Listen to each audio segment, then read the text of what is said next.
So hello, नमस्ते, वणक्कम, होला, मरहबा, अस्सलाम वालेकुम, सत श्री अकाल। की हाल चाल guys? This is Shubham Gupta live with you on the platform. तो कैसे हैं आप लोग? सो फर्स्ट ऑफ ऑल यार, I really hope that all of you guys are doing great and you are having an amazing time at your places. I really wish you people and your family members the pink of your health. तो जैसा कि आप सभी लोग जानते हैं, with this series called as Sprint, हम लोग कोशिश कर रहे हैं that in every lecture एक पूरे चैप्टर को रिवाइज किया जाए, और न केवल एक चैप्टर को रिवाइज किया जाए बल्कि कुछ ऐसे ग्रे एरियाज, कुछ ऐसे मोस्ट इंपॉर्टेंट कंसेप्ट्स जो हमने पढ़े तो थे ड्यूरिंग द एकेडमिक ईयर, लेकिन अब वो कंसेप्ट्स कुछ धुंधले पड़ गए हैं या उनको एक रिवीजन की जरूरत है। They need some kind of brushing up. कुछ ऐसे कंसेप्ट्स जो मुश्किल लगे थे, अब लग रहा है एक बार और पढ़ना है उनको। और हम सभी बहुत अच्छे से जानते हैं that very soon our final examinations will be approaching अलग अलग स्कूल्स में, लेकिन यही फरवरी के महीने में फाइनल एग्जामिनेशंस शुरू हो जाएंगे। उससे पहले हमारे पास रिवीजन के लिए कंटेंट बहुत ज़्यादा है, चैप्टर्स बहुत ज़्यादा हैं, लेकिन टाइम बहुत लिमिटेड है। तो इस लिमिटेड टाइम में हम कैसे ज़्यादा से ज़्यादा रिवीजन कर सकते हैं और एग्जाम्स में ज़्यादा से ज़्यादा नंबर बटोर सकते हैं, उसके लिए we have got this sprint series. आज के इस लेक्चर में, इस वीडियो में, we are going to talk about a very simple, quite interesting but a very important chapter from exams point of view, straight away coming from your geography textbooks. Chapter का नाम है climate. अब दिखने में, सुनने में या पढ़ने में ये चैप्टर एक्चुअली थोड़ा डिफिकल्ट लगता है, क्योंकि इस चैप्टर में कुछ ऐसे कंसेप्ट्स हैं जो हमारे लिए काफ़ी नए हैं। फिर चाहे कोरियोलिस फोर्स की बात करनी हो, फिर चाहे वो प्रेशर एंड विंड सिस्टम की बात करनी हो, जेट स्ट्रीम्स के बारे में बात करनी हो, air circulation, cyclonic disturbances, El Nino, La Nina, ये सभी कंसेप्ट्स हमें बहुत मुश्किल लगते हैं इस चैप्टर में। बट बिलीव मी, आज के इस लेक्चर के बाद, इस सेशन के बाद ऐसा कुछ भी नहीं होगा। यू विल फाइंड कि ये चैप्टर काफी इजी है, बशर्ते इस चैप्टर के कंसेप्ट्स आप समझ लें। This chapter is very conceptual, और ये पूरा चैप्टर दो कंसेप्ट्स पे टिका हुआ है। अगर ये दो कंसेप्ट्स आपके क्लियर हो गए तो ये पूरा चैप्टर आपकी मुट्ठी में आ जाएगा, और इस चैप्टर से आया हुआ हर क्वेश्चन आप बहुत इजीली, बहुत आसानी से और मजे में अटेम्प्ट कर जाओगे और पूरे मार्क्स निकाल लाओगे। So boys and girls, without wasting any time, let's begin with this chapter climate. और सबसे पहले बात करते हैं about this term known as climate. देखिए, दो टर्म्स ऐसी हैं जिनको हम अक्सर अपनी जिंदगी में इंटरचेंजेबली यूज कर लेते हैं। पहली टर्म है वेदर और दूसरी टर्म है क्लाइमेट। आम भाषा में या रोजमर्रा की जिंदगी में, इन द डेली लाइफ्स, हम लोग ये दो टर्म्स को एक ही समझते हैं। आज वेदर कैसा है या क्लाइमेट कैसा है, लेकिन एक्चुअली में ये दोनों टर्म्स बहुत अलग अलग हैं। वेदर को हिंदी में कहते हैं मौसम। दिस इज एक्चुअली मौसम। जब आप हिंदी में कहते हैं मौसम कैसा है, तो आप वेदर की बात कर रहे हैं। लेकिन जब आप क्लाइमेट की बात करते हैं तो इसको हिंदी में कहा जाता है जलवायु। अब दोनों में फर्क क्या है, यह समझना बहुत इंपॉर्टेंट है कि दोनों में क्या फर्क है। जब भी आप कहते हैं वेदर कैसा है किसी भी जगह का, तो आप एक गिवन पॉइंट ऑफ टाइम की बात कर रहे हैं, आप एक स्पेसिफिक टाइम पीरियड की बात कर रहे हैं, आप एक स्पेसिफिक टाइम फ्रेम की बात कर रहे हैं। You are asking about the climatic conditions of a place at a given point of time. किसी भी जगह की एटमॉस्फेरिक कंडीशंस क्या है at a given point of time, ये बहुत इंपॉर्टेंट है। अगर मैं आपसे ये कहता हूं कि बेटा आज मौसम कैसा है, आज दिल्ली में मौसम कैसा है, आज पानीपत में मौसम कैसा है, कल बेंगलुरु में मौसम कैसा था, कल शिमला में मौसम कैसा रहेगा, तो आप देखेंगे कि जब भी मैं मौसम का हाल पूछ रहा हूं, मैं साथ में एक टाइम पॉइंट ऐड कर रहा हूं। आज मौसम कैसा है, कल मौसम कैसा था, 2 दिन बाद मौसम कैसा रहेगा। आज से मान लीजिए 10 दिन के बाद मुझे ट्रैवल करना है और मुझे ट्रैवल करके भुवनेश्वर जाना है, तो मुझे यह चेक करना है कि 10 दिन बाद भुवनेश्वर में कैसा रहेगा मौसम। या बहुत बारिश होगी, या बहुत ठंड होगी, या बहुत गर्मी होगी। तो 10 दिन बाद का मैं इंटरनेट पर वेदर फॉरकास्ट चेक करूंगा कि आज से 10 दिन बाद भुवनेश्वर में मुझे कैसा मौसम मिलेगा। तो मैं एक स्पेसिफिक या एक गिवन पॉइंट ऑफ टाइम की बात कर रहा हूं कि 10 दिन बाद या अपकमिंग मंडे को या अपकमिंग वीकेंड पर मौसम कैसा है। मैं एक टाइम रेफरेंस दे रहा हूं। इसे कहते हैं मौसम, इसे कहते हैं weather. So weather is actually the atmospheric conditions of a place for a given point of time. ये होता है वेदर। तो जब भी आप आम भाषा में कहते हैं ना कि आज मौसम कैसा है, या आज तो बहुत बारिश हो रही है सुबह से, या आज तो बहुत धूप तेज है, या आज तो कोहरा है, फॉग है, ये वेदर है, ये वेदर कंडीशंस है। तो फिर क्लाइमेट क्या होता है? सर क्लाइमेट होता है जलवायु। इन जनरल जब आप कहते हैं, जैसे मान लीजिए मैंने आपसे कहा कि यार चलो वेस्टर्न राजस्थान घूम के आते हैं, जोधपुर, जैसलमेर, बीकानेर, उस एरिया में चलो घूम के आते हैं, तो आप कहेंगे नहीं नहीं भैया वहां पे तो बहुत गर्मी रहती है। गर्मी रहती है। आपने ये नहीं कहा कि आज वहां पे बहुत गर्मी है, आपने ये नहीं कहा कि आज वहां पे बारिश हो रही है, आपने कहा कि वहां पे गर्मी रहती है। इसका मतलब आप इन जनरल बात कर रहे हैं कि जनरली वो जगह पे गर्मी रहती है। जनरली ये क्लाइमेट होता है कि इन जनरल किसी भी जगह पे वेदर कंडीशंस कैसे होती हैं। तो जब भी हम क्लाइमेट की बात करते हैं, ये एक जगह की वेदर कंडीशंस होती हैं over a long period of time. These are analysed for a long period of time. एक लंबे समय पर देखा जाता है कि उस जगह पर जनरली जलवायु कैसी रहती है, वेदर कंडीशंस कैसी रहती हैं इन जनरल। हम किसी स्पेसिफिक पॉइंट ऑफ टाइम की बात नहीं कर रहे हैं। तो आप कहेंगे जनरली दिल्ली में तो बहुत उमस रहती है, ह्यूमिडिटी रहती है, या आप कहेंगे इन जनरल कश्मीर में ठंड पड़ती है। इसका मतलब ये नहीं है कि आज बर्फ गिर रही है कश्मीर में, इन जनरल वहां पे बहुत ठंड रहती है। ये क्लाइमेट होता है। तो दोनों में ये फर्क है। तो अब से जब भी आप किसी से मौसम का हालचाल पूछें, है ना, किसी को फोन लगाओ कि अम्मा आज कैसा मौसम है, तो आज तुम क्या पूछ रहे हो? तुम वेदर पूछ रहे हो, तुम आज का मौसम पूछ रहे हो। इसलिए जब टीवी के अंदर या न्यूज के अंदर वो वेदर फॉरकास्ट दिखाते हैं ना, तो वो वेदर फॉरकास्ट होता है कि चलिए अब रश्मि जी बताएंगी हमारे मौसम का हालचाल। तो वो मौसम का हालचाल बता, यही बोलते हैं ना हिंदी न्यूज में, देखो तुम कभी भी, है ना, कि रेखा जी अब मौसम का हालचाल बताएंगी, तो रेखा जी आ जाती हैं बड़ा सा मैप लेके, आज दिल्ली में बारिश होगी, आज यहाँ ये होगा, आज वहां वो होगा। या मोबाइल के अंदर ऐप होती है वेदर ऐप, उसमें चेक करके बताते हैं कि आज की वेदर कंडीशंस क्या रहेंगी। तो वो वेदर है। आप आज का वेदर देख रहे हो या कल कैसा रहेगा वो देख रहे हो, आप उसमें एक specific point of time add कर रहे हो। ये मौसम होता है। और ये बहुत वेरी करता है, रोज बदलेगा, ये रोज चेंज होगा। It's very dynamic. ठीक है ना, ये बहुत डायनेमिक होगा, इट्स वेरी डायनेमिक। हर रोज बदलेगा, हर 2 घंटे बदलेगा। लेकिन क्लाइमेट ये एक लॉन्ग स्ट्रेच ऑफ टाइम पर डिपेंड करता है। आपने पिछले 30 साल का डेटा देखकर एनालाइज किया कि ये जगह पर जनरली क्लाइमेटिक कंडीशंस कैसी रहती हैं। क्या ये जगह जनरली गर्म रहती है? क्या इस जगह पे जनरली बहुत बारिश होती है?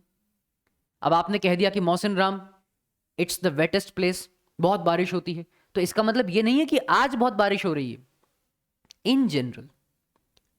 ठीक है, तो ये फर्क है इन दोनों शब्दों में, इन दोनों वर्ड्स में, इन दोनों टर्म्स में। तो सबसे पहले तो बेटा ये क्लियर होना चाहिए कि वेदर क्या होता है, नंबर 1, और क्लाइमेट क्या होता है, नंबर 2। ये दोनों टर्म्स बहुत क्लियर होनी चाहिए आपको। ठीक है ना? Please have a look on your screens. देखो जरा, ये इमेज बड़ी काम की है यार।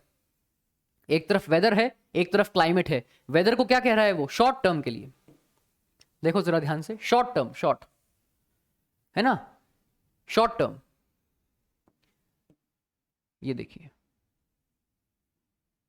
State of atmosphere for a short period of time. लेकिन क्लाइमेट में क्या कह रहा है? Long term pattern of weather, long term pattern, एक लंबे समय तक आपने देखा है।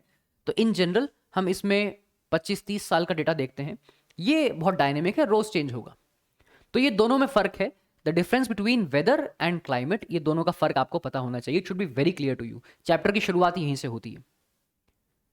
इसके आगे जब हम बात करते हैं, एक छोटा सा पीस ऑफ इंफॉर्मेशन है आपके लिए कि जब भी आप मॉनसून वर्ड की बात करते हैं, इस चैप्टर में हम मॉनसून की काफी बात करने वाले हैं। देखो मॉनसून जो वर्ड है ना, monsoon, this term has been derived from an Arabic word. ये जो टर्म है ना मॉनसून, इसको अरबी भाषा के एक शब्द से लिया गया है, अरेबिक वर्ड। उस वर्ड का नाम है मौसम। और इस मौसम शब्द का मतलब होता है, लिटरल मीनिंग जो शाब्दिक अर्थ है वो है सीजन। लेकिन जब भी हम मॉनसून की बात करते हैं, मॉनसून का मतलब बारिश नहीं होता है। अक्सर हम मॉनसून का मतलब समझते हैं बारिश, कि मॉनसून आ गया, मॉनसून चला गया। जनरली हम यही बोलते हैं कि मॉनसून का मतलब रेनफॉल, मॉनसून का मतलब बारिश। ऐसा नहीं है भाई, मॉनसून का मतलब बारिश है ही नहीं।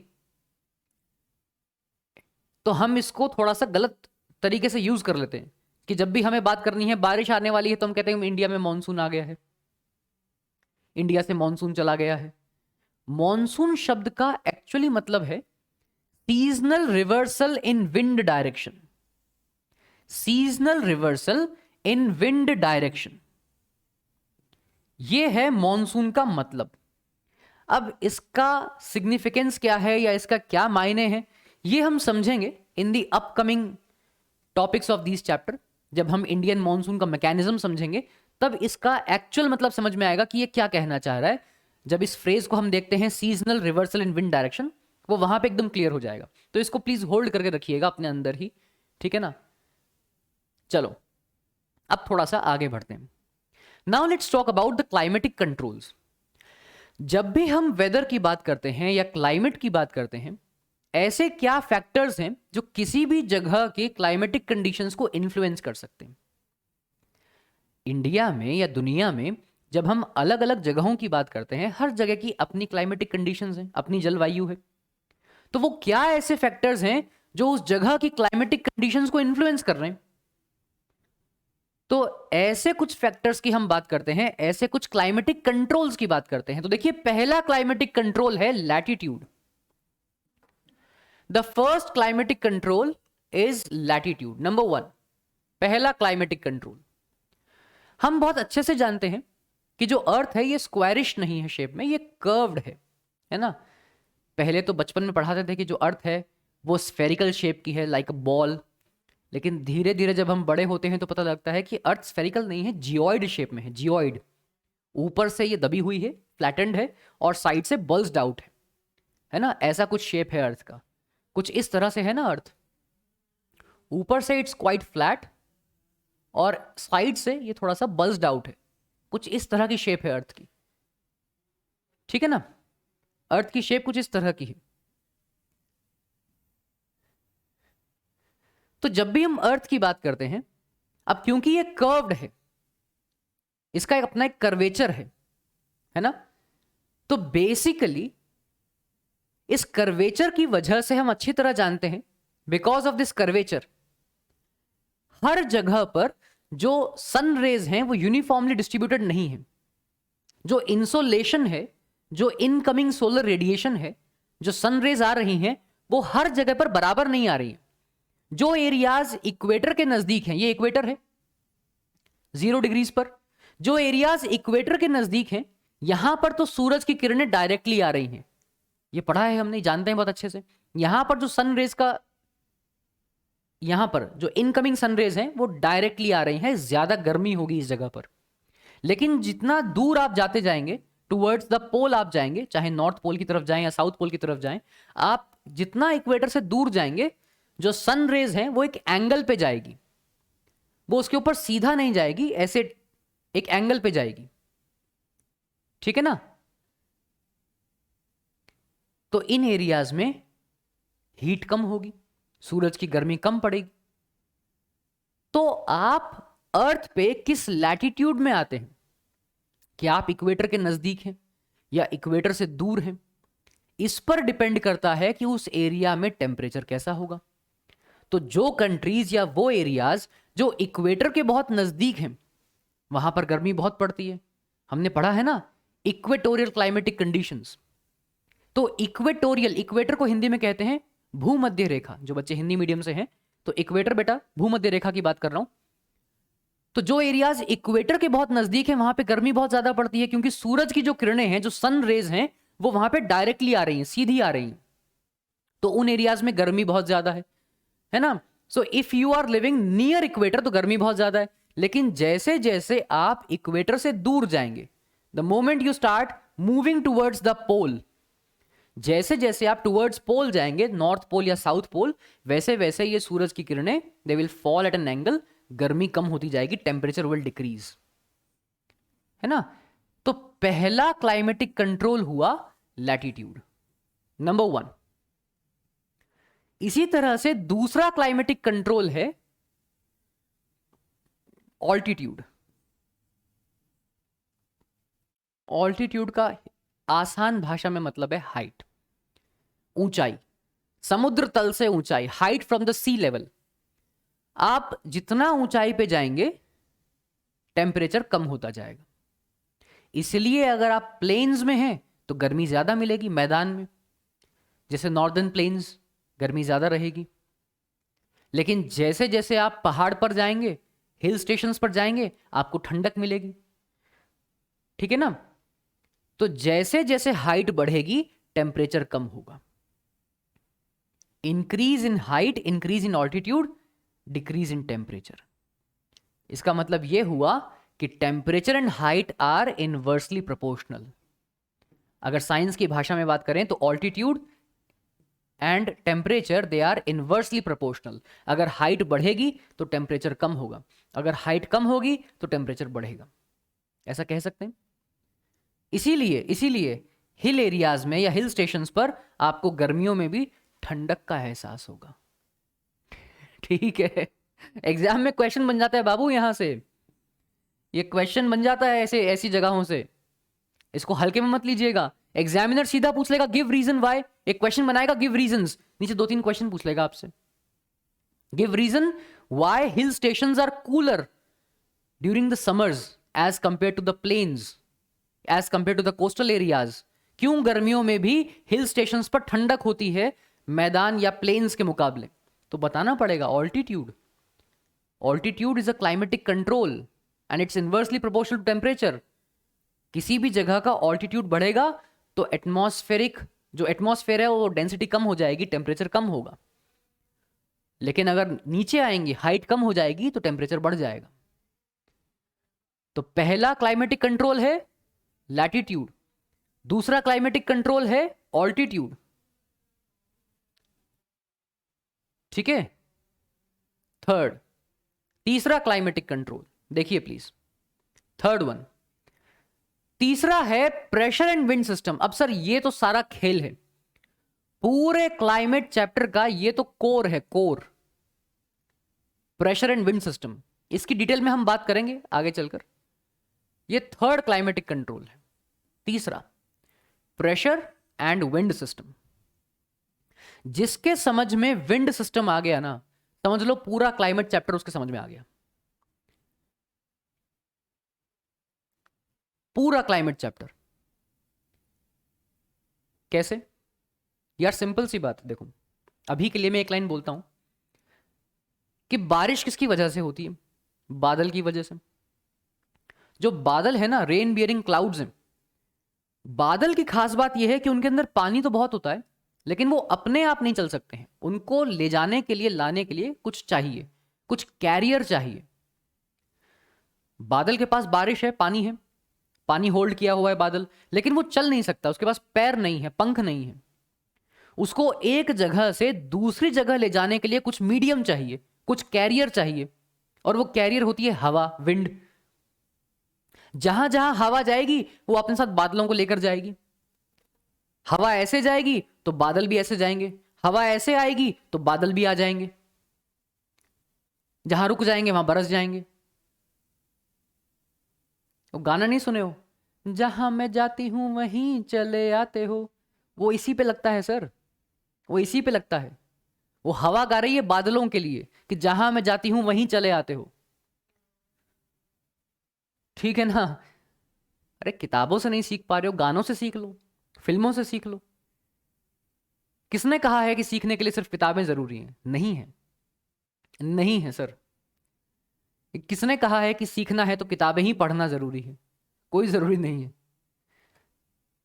ज्ञान लेना है कहीं से भी ले लो। तो जो गाना लिखा गया है वो इस रेफरेंस में लिखा गया है, तुम तो इस रेफरेंस में सुन लो उस गाने को, अभी दूसरे रेफरेंस में मत सुनना। वैसे भी एग्जाम का टाइम है, तो जहां मैं जाती हूं वहीं चले आते हो, तो वो विंड गा रही है बादलों के लिए कि जहां मैं चली जाती हूं वहीं तुम आ जाते हो। तो wind wind acts as a carrier for the clouds. तो अगर विंड सिस्टम समझ में आ गया तो समझ लो पूरा मॉनसून समझ में आ गया, पूरा क्लाइमेट समझ में आ गया इंडिया का। ठीक है ना, ये बहुत इंपॉर्टेंट क्लाइमेटिक कंट्रोल है, इसको समझेंगे अभी। अगला क्लाइमेटिक कंट्रोल है distance from the sea. Fourth, distance from the sea, ये भी बड़ा इंपॉर्टेंट है। कैसे? देखिए, जो एरियाज समुद्र के आसपास होंगे, जिनको हम कोस्टल एरियाज कहते हैं या कोस्टल प्लेन्स कहते हैं, आप देखेंगे वहां पर एक मॉडरेट क्लाइमेटिक कंडीशंस होती है, ना तो बहुत ज्यादा गर्मी होगी ना बहुत ज्यादा ठंडी होगी। आप बॉम्बे की बात कीजिए, मुंबई, मुंबई में देखो आप गर्मी और सर्दी, वहां पे गर्मियों का टेम्परेचर और सर्दियों का टेम्परेचर वहां पे कंपेयर करो, बहुत ज्यादा डिफरेंस नहीं होता है। लेकिन ऑन दी अदर हैंड वो एरियाज जो समुद्र से, ओशन से बहुत दूर हैं, राजस्थान, पंजाब, हरियाणा, यूपी, ये वो एरियाज हैं जो समुद्र से बहुत दूर हैं। यहां पर देखो तुम, गर्मी भी बहुत ज्यादा और ठंड भी बहुत ज्यादा, एक्सट्रीम क्लाइमेटिक कंडीशंस, एक्सट्रीम। वो एरियाज जो बहुत दूर हैं, ठीक है ना, एक्सट्रीम क्लाइमेटिक कंडीशंस, एक्सट्रीम।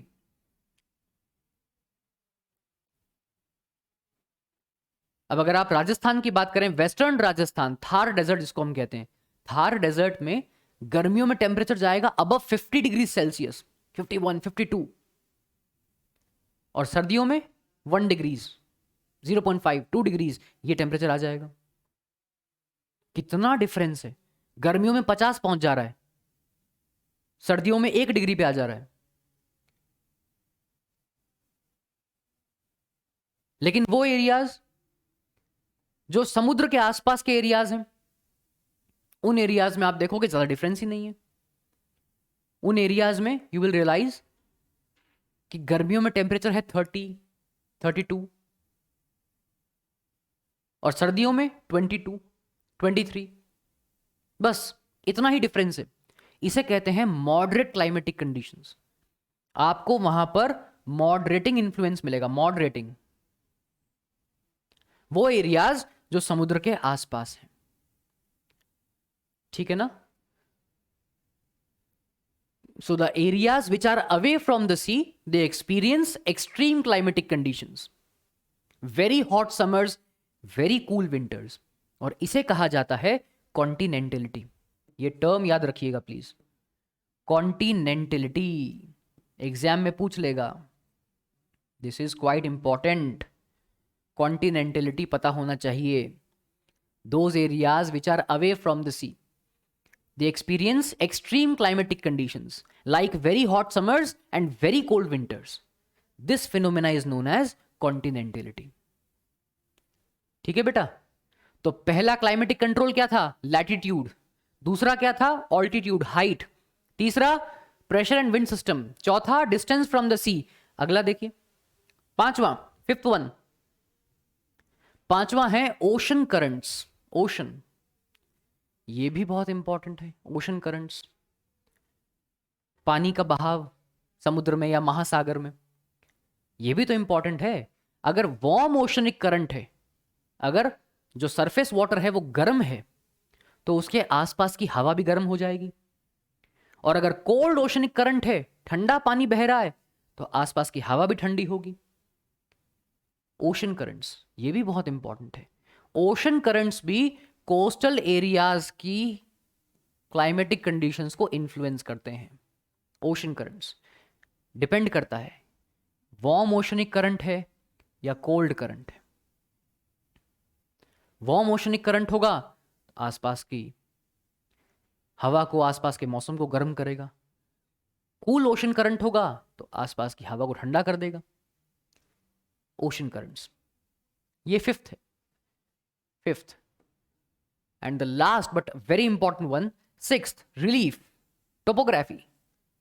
जमीन कैसी है, जमीनी सतह कैसी है, प्लेन्स हैं, पहाड़ हैं, क्या है? Relief, topography. भाई मान लीजिए कि पहाड़ है। अब जैसे अगर हम राजस्थान की बात करते हैं, मान लीजिए हम राजस्थान की बात करते हैं, आसान भाषा में समझिएगा। भाई मान लीजिए कि ये राजस्थान है, ठीक है। इस तरह से अरावली रेंज है, डायगोनल है अरावली रेंज। यहां पर आ जाएगा गुड़गांव दिल्ली, यहां पर आ जाएगा गुजरात, ये है राजस्थान।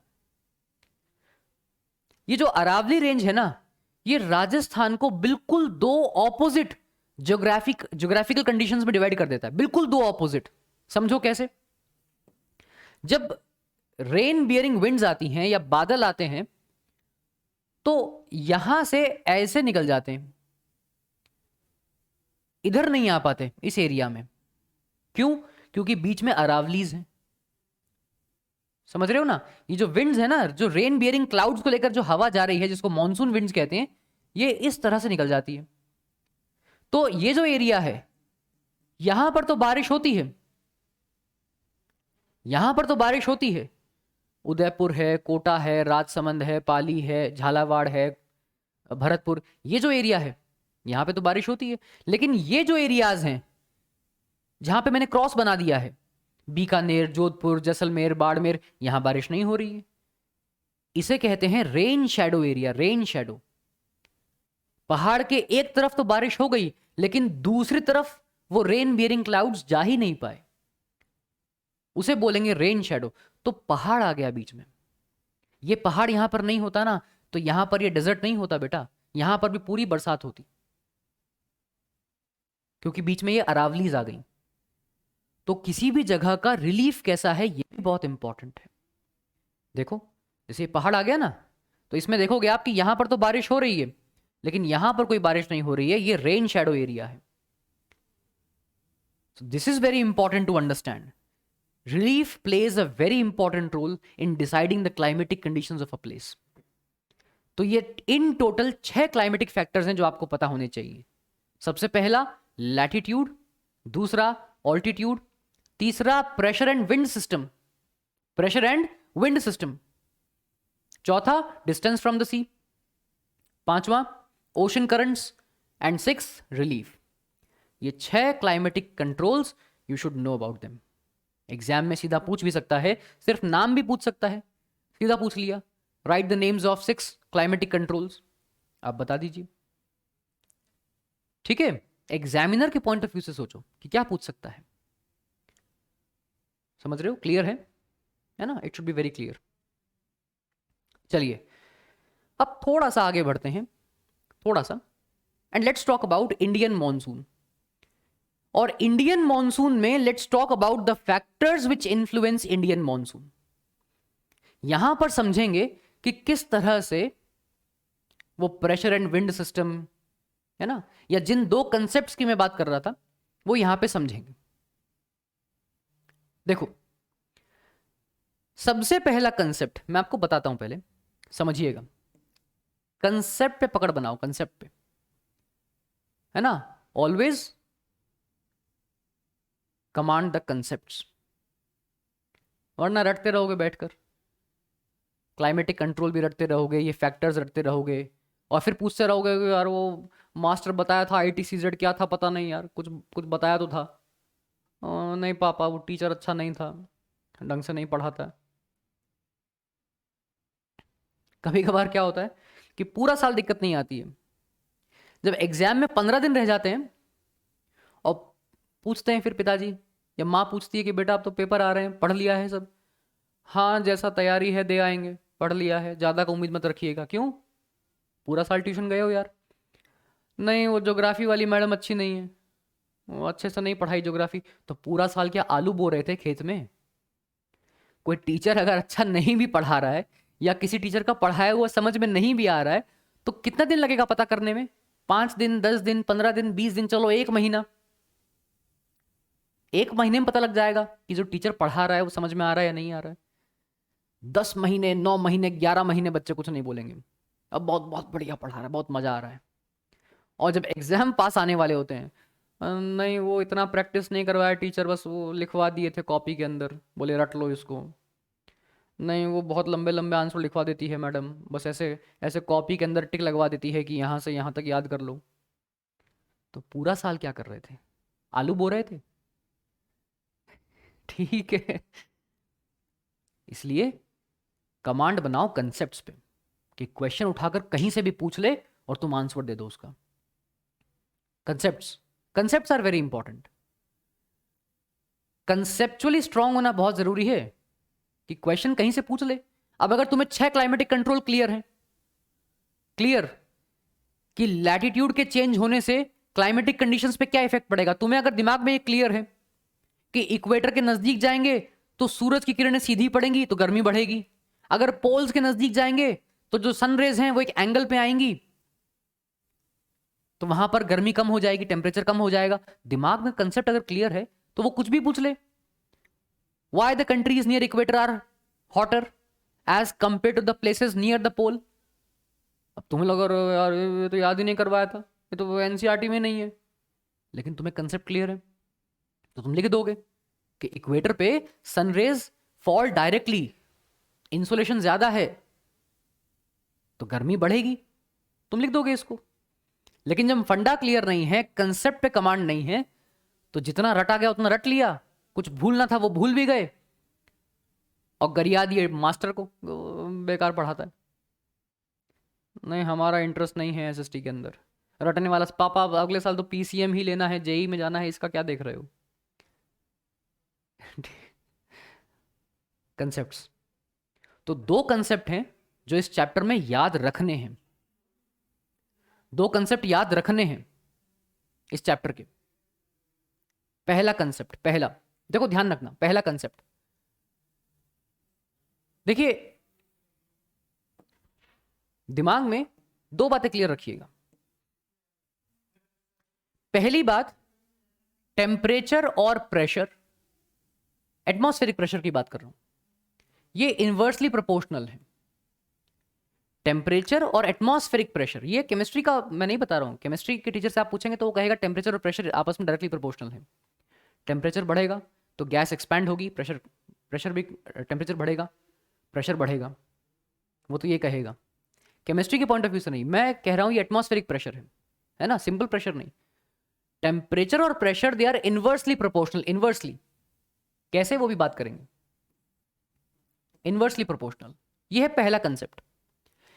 ये आपने छोटी क्लासेस में भी पढ़ा होगा या सुना होगा, किसी भी जगह पर जब गर्मी बढ़ेगी, टेम्परेचर बढ़ेगा, तो जो उस एरिया की हवा है वो गर्म होगी, वो गर्म होकर हल्की हो जाएगी, है ना, it will be less dense, और वो ऊपर उठेगी। जब वो ऊपर उठेगी तो उस एरिया का प्रेशर कम हो जाएगा, ऐसा ही होगा। तो टेम्परेचर बढ़ा तो उस एरिया का प्रेशर कम हो गया, यह है पहला कंसेप्ट। दूसरा कंसेप्ट है जो हवा है, wind, it always blows from high pressure region to low pressure region. अगर ये 2 कंसेप्ट सर आपके क्लियर है ना, इस पूरे चैप्टर में मैं गारंटी दे सकता हूं एक भी क्वेश्चन अगर गलत कर जाओ तो, अगर ये 2 कंसेप्ट क्लियर हैं तो इस 2 कंसेप्ट के बाहर तुम्हें कोई तीसरी चीज वो पूछ ही नहीं सकता है, होती ही नहीं है, पूछेगा कहां से। और तुम देखोगे कि पूरा इंडियन मॉनसून एक एक फैक्टर ये 2 कंसेप्ट पे चलेगा। अभी बात करेंगे कैसे। तो पहले तो ये 2 चीज क्लियर होनी चाहिए, टेम्परेचर और एटमॉस्फेरिक प्रेशर ये आपस में इनवर्सली प्रोपोर्शनल हैं। इनवर्सली, अगर किसी जगह की टेम्परेचर बढ़ा, वहां पे गर्मी बढ़ी, तो हवा हल्की हो जाएगी, हल्की हो जाएगी तो ऊपर उठेगी, तो वहां का प्रेशर कम हो गया। और उसको इक्वेट करने के लिए, to set the equilibrium, high pressure से हवा इस तरफ आएगी टुवर्ड्स लो प्रेशर, और कब तक ब्लो करेगी, जब तक दोनों जगह का प्रेशर बराबर ना हो जाए। ऐसा ही होता है ना। इसको आसान भाषा में अगर समझना हो या एक और सिंपल टर्म में समझना हो, तो मान लीजिए कि 2 टंकियां हैं, 2 टैंक हैं, वाटर टैंक, एक ए है और एक बी है। ये बड़ा, मान लीजिए कि यहां पर पानी भरा हुआ है पूरा और यहां पर पानी बहुत कम है, इतना है। ये दोनों टैंक्स को आपने पाइप लगाकर जोड़ दिया और आपसे पूछ लें कि बेटा पानी का डायरेक्शन क्या होगा फ्लो करने का, तो आप क्या कहेंगे, ए टू बी। आप कहेंगे भैया पानी फ्लो करेगा ए से बी, बहुत बढ़िया, पानी will flow, water will flow from A to B, और आपसे पूछ लें कि बेटा कब तक फ्लो करेगा, तो आप कहेंगे जब तक दोनों का पानी का लेवल, वाटर लेवल बराबर ना हो जाए। तो यही तो यहां पर भी है। हवा कहां से कहां ब्लो करेगी? The air will blow from high pressure region to low pressure region, और कब तक फ्लो करेगी? जब तक दोनों जगह का प्रेशर बराबर ना हो जाए। ये दो कंसेप्ट दिमाग में अगर क्लियर हैं, ये सारे फैक्टर्स बहुत इजीली समझ में आ जाएंगे, बहुत इजीली। ठीक है ना? चलो बात करते हैं वन बाय वन। कैसे? देखो, पहला फैक्टर जो इंडियन मॉनसून के लिए बहुत इंपॉर्टेंट है, वो फैक्टर है differential heating and cooling of land and water. पहला फैक्टर देखिएगा please, differential heating of land and water. अब ये बड़ा सिंपल है समझने के लिए, बहुत सिंपल। जमीन, या थोड़ा आसान कहूं तो मिट्टी और पानी, ये दोनों का गर्म होने का रेट और ठंडा होने का रेट बहुत अलग अलग है। जो जमीन है, धरती है, मिट्टी है, वो बहुत जल्दी गर्म हो जाती है और बहुत जल्दी ठंडी भी हो जाती है। ठीक है ना? धरती, मिट्टी, जमीन, ये बहुत तेजी से गर्म होती है, बहुत जल्दी गर्म होती है, और ठंडी भी बहुत जल्दी हो जाती है। लेकिन ऑन द अदर हैंड, जब आप पानी की बात करते हैं, वाटर की बात करते हैं, उसे गर्म होने में भी समय लगता है और फिर उसे ठंडा होने में भी समय लगता है। एक कंसेप्ट आपने बचपन में पढ़ा होगा, sea breeze and land breeze. पढ़ा है ये कंसेप्ट? सी ब्रीज क्या होती है, लैंड ब्रीज क्या होती है, सब शायद कभी पढ़ा हो या सुना हो। थोड़ा समझते हैं कैसे काम करता है भाई। समझिएगा, बहुत आसान भाषा में समझिएगा।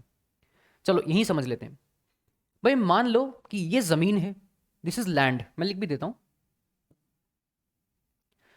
थोड़ा सा रंग परिवर्तन करेंगे। हाँ, दिस इज फाइन भाई। यहां पे लैंड है, ठीक है, ये जमीन है, ये लैंड है, और ये वाटर है। आसान समझिएगा, बिल्कुल आसान भाषा में। ठीक है? दिन के समय में क्या होगा? ड्यूरिंग द डे, दिन में जो जमीन है ये बहुत जल्दी गर्म हो जाएगी, बहुत तेजी से गर्म हो जाएगी। यहां पर टेम्परेचर बढ़ जाएगा। दिन में क्या होगा? यहां पर टेम्परेचर बढ़ेगा, और हमने आपसे कहा था कि अगर टेम्परेचर बढ़ेगा तो एटमॉस्फेरिक प्रेशर कम हो जाएगा। टेम्परेचर बढ़ेगा और प्रेशर कम हो जाएगा। लेकिन कंपैरेटिवली जो पानी है, इसका टेम्परेचर कम होगा क्योंकि इसको गर्म होने में समय लग रहा है। तो यहां पर टेम्परेचर कम है, इसका मतलब प्रेशर ज्यादा है। तो दूसरा प्रिंसिपल क्या कहता है? Wind will blow from high pressure to low pressure. ऐसे जाएगी हवा। इसे हमने कह दिया सी ब्रीज। हवा कहां से कहां जा रही है? समुद्र से जमीन की तरफ, फ्रॉम सी टू लैंड। इसे कह दिया सी ब्रीज। पहला प्रिंसिपल कहता है जहां टेम्परेचर बढ़ेगा प्रेशर कम हो जाएगा। तो दिन के समय में जमीन जल्दी गर्म हो गई तो यहां का प्रेशर कम हो गया। कंपैरेटिवली यहां पर टेम्परेचर कम था, प्रेशर ज्यादा था। तो विंड कहां से कहां जाएगी? पानी से जमीन की तरफ, सी ब्रीज। लेकिन रात में, ड्यूरिंग द नाइट, रात में क्या होगा? जमीन बहुत जल्दी ठंडी हो जाएगी पानी के कंपैरिजन में। अगर पानी से कंपेयर करें तो जमीन बहुत जल्दी ठंडी हो जाएगी, इसका टेम्परेचर बहुत जल्दी कम हो जाएगा, तो प्रेशर ज्यादा होगा इसका। लेकिन पानी अभी भी गर्म है, इसका टेम्परेचर अभी भी ज्यादा है, तो प्रेशर कम है, इसका मतलब इस यहां पर। तो अब हवा उल्टा पलट जाएगी। Now the winds will blow from land to sea. इसे हम कहते हैं लैंड ब्रीज। ये एक बहुत आसान भाषा में समझा है कि इसका क्या मतलब है और इसके क्या मायने हैं। पढ़ा तो है ना बचपन में कि हम कहते हैं सी ब्रीज होती है, लैंड ब्रीज होती है। ये होता है यार, सी ब्रीज, लैंड ब्रीज। इतना भारी भारी नाम रख दिया है, बस कुछ भी नहीं है। ये दो प्रिंसिपल समझ लो बस, ये दो प्रिंसिपल। अभी पूरा मॉनसून का खेल चलेगा इसके ऊपर, ये दो के ऊपर। तो जो कहते हैं ना कि बेटा क्लाइमेट चैप्टर बहुत इंपॉर्टेंट तो है, लेकिन ये टफ नहीं है। It's a very simple chapter, क्योंकि ये टिका ही दो प्रिंसिपल्स के ऊपर। पूरे क्लाइमेट चैप्टर के अंदर इंडियन मॉनसून के बारे में बात की है, और इंडियन मॉनसून के ये रहे दो पिलर्स। समझ में आ रहा है? Differential heating and cooling of land and water it's very important factor. ये गणित समझ में आनी चाहिए, ये विज्ञान समझ में आना चाहिए। सोशल स्टडीज को, सोशल साइंस को जो लोग कहते हैं रटने वाला सब्जेक्ट है, जरा बात कर लें मुझसे आके, रटने वाला कैसे है? सोशल साइंस कहते हैं सामाजिक विज्ञान। इसमें साइंस इन्वॉल्व है, इसमें मैथ्स के कैलकुलेशंस इन्वॉल्व हैं। हाँ, गैलीलियो ने क्या बैठकर रटा था सोलर सिस्टम के बारे में? कॉपरनिकस, गैलीलियो, ये रट रहे थे सोशल साइंस को?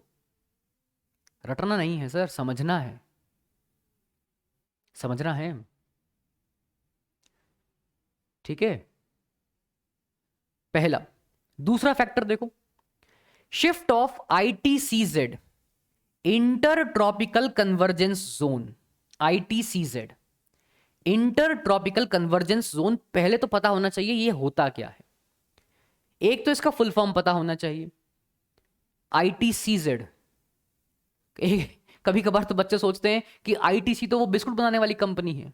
अरे ये बिस्किट वाली कंपनी नहीं है ITC, ITCZ है, इंटर ट्रॉपिकल कन्वर्जेंस जोन। एक बच्चे को मैंने पूछ लिया कि बेटा ITCZ, हाँ सर उसका बिस्कुट तो खाया है सनफीस्ट के नाम से। अरे भाई ITC की बात नहीं कर रहा हूं, ITCZ, inter tropical convergence zone. ये क्या होता है? देखो ITCZ क्या होता है बेसिकली। देखो मान लो कि ये अर्थ है और ये है बीच में इक्वेटर 0 डिग्री। क्या होता है बेटा, हवा यहां से ऐसे और यहां से ऐसे आती है, और यहां पर ये वाला जो एरिया है ना, यहां पर ये दोनों डायरेक्शन से हवा आकर कन्वर्ज हो जाती है, कन्वर्ज, मिल जाती है, और ये हवा मिलकर ऐसे जाती है। दोबारा देखो एक बार, थोड़ा सा अच्छी क्वालिटी का बनाते हैं भाई। मान लो कि ये अर्थ है और ये इक्वेटर है 0 डिग्री पर, ठीक है? तो विंड्स जो हैं वो ऐसे आएंगी, ऐसे, और ये वाला जो बेल्ट है ना, इस एरिया में ये विंड कन्वर्ज होती है। आपको दिख रही है कन्वर्ज होती है, देखो इस तरह से, ऐसे ये विंड्स कन्वर्ज हो रही है, देख रहे हो? इस बेल्ट को कहते हैं inter tropical convergence zone, ITCZ। होता यह है कि गर्मियों में, समर्स में ये जो ITCZ है, जो आइडियली इक्वेटोरियल रीजन में रहती है, नियर द इक्वेटर रहता है, ये बेल्ट शिफ्ट हो जाता है टुवर्ड्स गंगा प्लेन, नॉर्थ की तरफ शिफ्ट हो जाता है। यहां पर देखो जरा ध्यान से, यहां पर देख रहे हो, ये इस एरिया में शिफ्ट हो गया है ITCZ टुवर्ड्स गंगा प्लेन, है ना? ये जिसे मॉनसून ट्रो भी कहा जाता है, ITCZ। और ये एक लो प्रेशर जोन क्रिएट करता है, लो प्रेशर। यहां पर एक लो प्रेशर जोन क्रिएट हो जाता है। जहां भी लो प्रेशर जोन क्रिएट होगा वो अपनी तरफ विंड्स को अट्रैक्ट करेगा। भाई कहीं पर हाई प्रेशर है और यहां पर क्रिएट हो गया लो प्रेशर, तो हवा यहां पर आएगी इक्विलिब्रियम को मेंटेन करने के लिए, प्रेशर का इक्विलिब्रियम सेट करने के लिए यहां पर हवा नजदीक आएगी। समझ रहे हो बात को? ITCZ। तो पहला फैक्टर हमने कहा differential heating and cooling of land and water. दूसरा, shift of ITCZ towards Ganga plains during the summers. गर्मियों में ये जो ITCZ जनरली आइडियली इक्वेटर पर रहता है, ये ऊपर उठ जाएगा गंगा प्लेन्स की तरफ, यहां पर नॉर्थ इंडिया की तरफ, ये वाला पार्ट, और ये क्रिएट करेगा एक लो प्रेशर रीजन, लो प्रेशर। समझिएगा इसको प्लीज, लो प्रेशर दिखना चाहिए बाबू आपको, लो प्रेशर। और जहां पर भी लो प्रेशर है, ये हवा को, विंड्स को अपनी तरफ अट्रैक्ट करेगा। समझ रहे हो? 2 फैक्टर्स हो गए। अगला फैक्टर देखो, तीसरा फैक्टर है high pressure reason in the east of Madagascar. Madagascar एक मूवी भी थी बहुत फेमस। कहां पर है मैडागास्कर? अफ्रीका, देखा है अफ्रीका? ये अफ्रीका है। अफ्रीका के इधर ईस्ट में है मैडागास्कर, और इस एरिया में एक हाई प्रेशर जोन क्रिएट होता है, हाई प्रेशर जोन, ठीक है ना? To the east of Madagascar एक हाई प्रेशर जोन क्रिएट होता है, हाई प्रेशर। दिमाग में रखिएगा ये बात, high pressure zone to the east of Madagascar. ध्यान से समझ रहे हो ना? इक्वेटर के नीचे सदर्न हेमिस्फीयर में, है ना, दक्षिणी गोलार्ध में, सदर्न हेमिस्फीयर, वहां पर तो हाई प्रेशर क्रिएट हो रहा है। यहां मैडागास्कर वाले एरिया में, यहां ऑस्ट्रेलिया वाले एरिया में, यहां पर हाई प्रेशर क्रिएट हो रहा है। और उधर इंडिया में क्या क्रिएट हो रहा है? Low pressure. तो हवा कहां से कहां ब्लो करेगी? साउथ से नॉर्थ की तरफ, सदर्न हेमिस्फीयर से नॉर्दर्न हेमिस्फीयर की तरफ। और जब ये हवा अपने साथ ये जाएगी तो अपने साथ क्या लेकर जाएगी? बादलों को लेकर जाएगी, क्लाउड्स को लेकर जाएगी। और आप देखेंगे कि जब ये हवा इंडिया की तरफ जाएगी, एक बार देखिएगा प्लीज, थोड़ा सा दिखने लायक बना देते हैं। जब ये हवा इंडिया की तरफ जाएगी ना सर, तो आप ध्यान से देखोगे कि ये जो हवा है ये ओशंस के ऊपर से जा रही है। ये ओशन के ऊपर से जा रही है, तो जो बादल हैं वो ये जो हवा है ना, ये हवा ड्राई नहीं होगी, मॉइस्ट होगी। The winds will be moist, क्योंकि ये समुद्र का पानी एब्जॉर्ब करेंगी, ये मॉइस्चर को होल्ड करेंगी और यहां हिंदुस्तान में जाके बरस जाएगा बारिश के रूप में। इसी को तो कहते हैं मॉनसून विंड्स। आप देखो, कुदरत इस तरह का सेटअप बना रही है कि सदर्न हेमिस्फीयर में तो हाई प्रेशर क्रिएट हो जाए और नॉर्दर्न हेमिस्फीयर में लो प्रेशर क्रिएट हो रहा है। यहां पे हो रहा है लो प्रेशर, यहां पे हो रहा है हाई प्रेशर। तो विंड्स जा रही हैं हाई से लो, देख रहे हो, हाई से लो। समर्स में, ड्यूरिंग द समर्स। अगला फैक्टर देखिए, what is the next factor? Next factor है intense heating of Tibetan plateau. Tibet के पठार, इंडिया से ऊपर यहां पर तिब्बतन प्लेट्यू है। गर्मियों में ये तिब्बतन प्लेट्यू बहुत ज्यादा हीट हो जाता है, गर्म हो जाता है। तो गर्म होने से मतलब टेम्परेचर बढ़ा, और हमने क्या कहा था? Temperature is inversely proportional to atmospheric pressure. Tibetan plateau का टेम्परेचर बढ़ेगा तो इसका एटमॉस्फेरिक प्रेशर इस जगह पे कम होगा। यहां पर लो प्रेशर जोन क्रिएट हो जाएगा, और लो प्रेशर जोन क्रिएट होगा तो ये भी अपनी तरफ हवा को, विंड्स को अट्रैक्ट करेगा। Intense heating of Tibetan plateau during summers. एक एक फैक्टर इंडिया की तरफ विंड्स को अट्रैक्ट कर रहा है फ्रॉम सदर्न हेमिस्फीयर। समझ रहे हो? इसके अलावा एक और फैक्टर है, influence of westerly jet streams. Westerly jet streams to the north of Himalayas and easterly jet streams over Indian peninsula. गर्मियों में to the north of Himalayas आप देखेंगे वेस्टर्ली जेट स्ट्रीम्स, और इंडियन पेनिनसुला में नीचे आप देखेंगे easterly jet streams. Jet stream क्या होती है?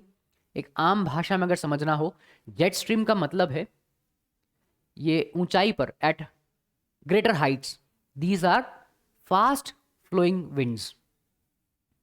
Eight greater altitudes, at greater heights, ये फास्ट ब्लोइंग विंड्स होती हैं जिन्हें हम जेट स्ट्रीम्स कहते हैं। ठीक है ना बेटा? अगर थोड़ा ध्यान से समझेंगे आप, भाई मान लो ये मैप देखो एक बार, ठीक है? हमने क्या क्या फैक्टर कहे? भाई हमने कहा कि ये जो एरिया है मैडागास्कर वाला, ये वाला जो एरिया है, यहां पर हाई प्रेशर जोन क्रिएट हो रहा है। ये वाला जो एरिया है यहां पर हाई प्रेशर जोन क्रिएट हो रहा है। ये जो ITCZ वाला जो बेल्ट था, जो इक्वेटर पे होना चाहिए था, ये इक्वेटर पे ना रह के गंगा प्लेन्स में आ गया यहां पर। तो यहां पर क्या क्रिएट हो गया? Low pressure zone.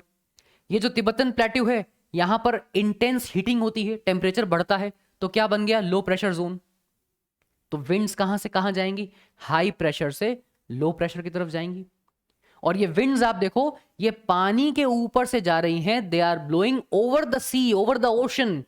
तो ये विंड्स कैसी होंगी? ड्राई या मॉइस्ट? ये विंड्स मॉइस्ट होंगी। बादल कैसे होंगे? Full of water, full of moisture. और जब ये हिंदुस्तान पहुंचेंगे वहां बरस जाएंगे, हम कहेंगे मॉनसून आ गया। और जैसे जैसे गर्मियां खत्म होंगी, सर्दियों की तरफ हम एंटर करेंगे, तो डायरेक्शन बदल जाएगा, उल्टा हो जाएगा। यहां पर हो जाएगा नीचे लो प्रेशर, यहां हो जाएगा हाई प्रेशर, हवा वापस जाएगी, मॉनसून वापस जाएगा। हम कहते हैं retreating monsoon, withdrawal of monsoon. तो आप देखेंगे गर्मियों में जो विंड्स थी वो साउथ से नॉर्थ की तरफ आ रही हैं, फ्रॉम साउथ टू नॉर्थ। और जैसे ही ये गर्मियां खत्म हो रही हैं बाय द एंड ऑफ अगस्त या 15 सितंबर के बाद, ये विंड्स का डायरेक्शन चेंज हो जाता है, ये वापस घूम जाता है फ्रॉम नॉर्थ टू साउथ। लेकिन इस वक्त इनके अंदर का मॉइस्चर खत्म हो चुका है। अब ये विंड्स जमीन के रास्ते से जा रही हैं, तो ये ज्यादा इसलिए जब मॉनसून वापस जाता है उस वक्त ज्यादा बारिश नहीं होती है। The winds are dry. हम कहते हैं मॉनसून का विड्रॉल हो रहा है, retreating monsoon, returning of monsoon. ये है मॉनसून का मतलब, seasonal reversal in wind direction. जो विंड्स पहले साउथ से नॉर्थ जा रही थी, अब वो विंड्स नॉर्थ से साउथ जाएंगी। इसे कहा जाता है मॉनसून। ध्यान है, हमने कहा था मॉनसून का एक्चुअल मतलब क्या है, seasonal reversal in wind direction. हवा की दिशा में बदलाव है। पहले हवाएं साउथ से नॉर्थ जा रही थी, अब वो नॉर्थ से साउथ आएंगी। पूरा मॉनसून का मैकेनिज्म, मैंने आपसे क्या कहा था, 2 प्रिंसिपल्स के बाहर तीसरा तो है ही नहीं बेटा। जिसने ये 2 प्रिंसिपल समझ लिए, ये नंबर 1, नंबर 2, जिसने ये 2 प्रिंसिपल समझ लिए, पूरा खेल समझ लिया, पूरा खेल। ठीक है ना? कंसेप्ट पकड़ो, कंसेप्ट। ठीक है, तो चलिए थोड़ा सा आगे बढ़ते हैं एंड लेट्स टॉक अबाउट एक और इंपॉर्टेंट कंसेप्ट है जो अक्सर समझ में नहीं आता है, उसके बाद हम इंडियन मॉनसून की बात करेंगे। ठीक है, पहले let's talk about El Nino and La Nina. ये समझते हैं क्या होता है, और एग्जाम में पूछ भी लेते हैं। एग्जाम में अक्सर पूछ लेते हैं कि ये ENSO क्या है, अल नीनो सदर्न ऑसिलेशन क्या है।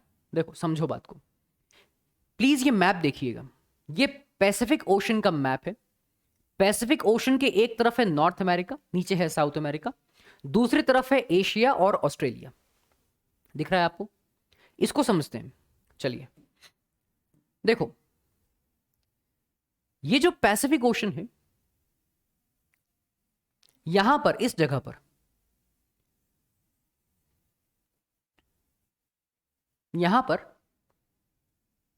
ये साउथ अमेरिका वाला जो पार्ट है, ठीक है, आई थिंक आपको चारों कॉन्टिनेंट्स दिख रहे हैं। ठीक है, अब क्या होता है बेटा, इन जनरल यहां पर ठंडा पानी रहता है, कूल कूल ओशनिक करंट रहता है, cool oceanic current, cool water, ठंडा पानी। ठीक है, यहां पर कूलर करंट है पानी। यहां से चलती हैं ट्रेड विंड्स, यहां से ट्रेड विंड्स चलती हैं इस तरह से। इन्हें हम कहेंगे ट्रेड विंड्स, ट्रेड विंड्स। ये जो ट्रेड विंड्स हैं, ये जो ट्रेड विंड्स हैं बेटा, ये जो ट्रेड विंड्स हैं, ये वार्म ओशनिक करंट को, गर्म पानी को यहां लेकर जाती हैं। ठीक है, ये ट्रेड विंड्स इस तरह से मूव करती हैं और ये अपने साथ हॉट ओशन करंट को या वार्म ओशन करंट को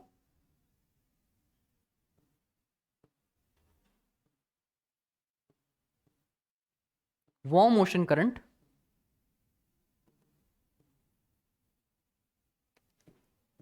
इसको ये अपने साथ लेकर जाती हैं। कहां पर? टुवर्ड्स एशिया एंड ऑस्ट्रेलिया, इस पार्ट में। ठीक है, तो जब ये वार्म ओशन करंट यहां पर जाएगा, आपको याद है हमने कहा था क्लाइमेटिक कंट्रोल, उसमें 5th क्लाइमेटिक कंट्रोल था ओशन करंट। हमने कहा था अगर वार्म ओशन करंट है तो आसपास की हवा को भी गर्म कर देगा, कूलर ओशन करंट है तो आसपास की हवा को भी ठंडा कर देगा। समझना वो कैसे काम कर रहे हैं। ये जब वार्म ओशनिक करंट है, बिकॉज ऑफ ट्रेड विंड्स, ये यहां पर आएगा इस एरिया में, और यहां पर इस एरिया में ये आएगा और यहां की हवा को भी ये गर्म कर देगा, वार्म कर देगा, है ना। यहां की हवा को भी वार्म कर देगा। जब यहां का टेम्परेचर बढ़ेगा तो प्रेशर कम होगा, प्रेशर कम होगा तो यहां पर लो प्रेशर जोन क्रिएट हो जाएगा, जिसकी वजह से यहां पे रेन बियरिंग क्लाउड्स आएंगे और यहां पे बारिश होगी, रेन होगी, रेनफॉल। ठीक है, नॉर्मली ऐसा ही होता है, नॉर्मली ऐसा ही होता है, इसे कहते हैं ला नीना। लेकिन जब ये ट्रेड विंड्स वीक होंगी, स्ट्रांग नहीं होंगी, sometimes these trade winds are weaker, तो ये वार्म ओशन करंट को इस तरफ डिस्प्लेस नहीं कर पाएंगी। ये वार्म ओशन करंट यहां पहुंचेगा, ये warm oceanic current rather than going towards Asia and Australia, ये साउथ अमेरिका की तरफ पहुंचेगा ऑन द पेरुवियन कोस्ट, यहां पर इस एरिया में, ये पेरू के कोस्ट पर यहां पहुंच जाएगा। तो जो बारिश यहां होनी चाहिए थी वो बारिश यहां ना होकर यहां पर हो जाएगी, यहां पर रेन होगी on the Peruvian coast, Peru के कोस्ट पर। इसे कहेंगे El Nino. This is known as El Nino. यहां पर पेरू का कोस्ट है, Peruvian coast, Peruvian coast. Normally क्या हो रहा था, बिकॉज ऑफ ट्रेड विंड्स, ये जो वार्म ओशनिक करंट है ये जा रहा था टुवर्ड्स एशिया एंड ऑस्ट्रेलिया, इस पार्ट पर, ये कोस्टल एशिया पर जा रहा था। यहां पर बारिश हो रही थी, यहां पर ठंडा पानी था, कूल ओशनिक वाटर, ये था ला नीना। लेकिन जब ट्रेड विंड्स वीक होंगी, when the trade winds are weaker, जब ये वीक होंगी तो ये जो वार्म ओशनिक करंट है ये यहां पे ना जाकर टुवर्ड साउथ अमेरिका जाएगा, यहां पर इस पेरुवियन कोस्ट पे जाएगा। तो जो बारिश यहां पर होनी चाहिए थी वो बारिश पेरुवियन कोस्ट पे होगी, और इसे हम कहेंगे अल नीनो। तो ये दो फेनोमेना है, ध्यान रखिएगा बेटा, ये दो फेनोमेना है। यहां पर पहले था ला नीना, और अगर वो वार्म ओशनिक करंट यहां पहुंच गया तो हमने कहा El Nino. So when this warm oceanic current, when this warm oceanic current, instead of going to the Asian coast, it goes to the Peruvian coast, है ना, तो बारिश यहां हो रही है, इसे हमने कहा अल नीनो। तो आप देखेंगे, आप ध्यान से देखेंगे कि ये जो वार्म ओशनिक करंट है इट इज ऑसिलेटिंग, या तो यहां जा रहा है या फिर यहां जा रहा है, either it's going towards Asia और it's going towards South America, Peru. एक ऑसिलेशन हो रहा है, इसे कहा जाता है सदर्न ऑसिलेशन। तो ये पूरा है ENSO, El Nino southern oscillation.